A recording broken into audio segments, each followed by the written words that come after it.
sommes dans une dynamique d'importation pour compléter le gap, mais surtout pour préparer la grande maintenance. Donc, permettre à la SONIDEP vraiment d'assurer les stocks de sécurité, n'est-ce pas, pour que même quand la grande maintenance doit se faire, avec le temps que ça va se prendre, qu'on ne sent pas ça.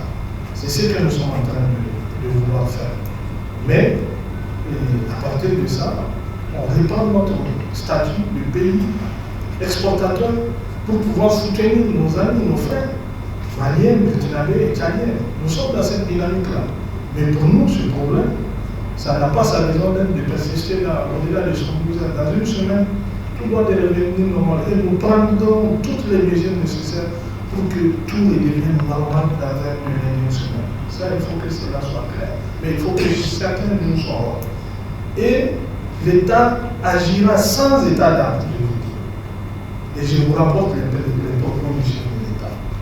L'État doit sévir sans état d'âme. On doit observer personne remettre en cause les efforts de masse qui sont faits.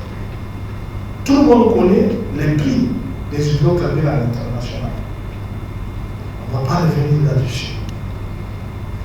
On importe à des coûts très élevés pour les vendre à un prix très accessible aux citoyens. Parce que nous sommes dans un gouvernement au service du peuple. Nous sommes dans un contexte d'une république qui a opté pour la solidarité, pour le social, comme principe de valeur. On ne va pas contraindre l'État à prendre une autre option. Libéraliser, permettre aux gens de faire ce qu'ils veulent, etc., etc. Il y a une option, il y a une vision. Tous, nous avons à travailler pour aller autour de cette démarche-là et de cette dynamique. Et comme le ministre l'a dit tout à l'heure, les prix vont rester intacts.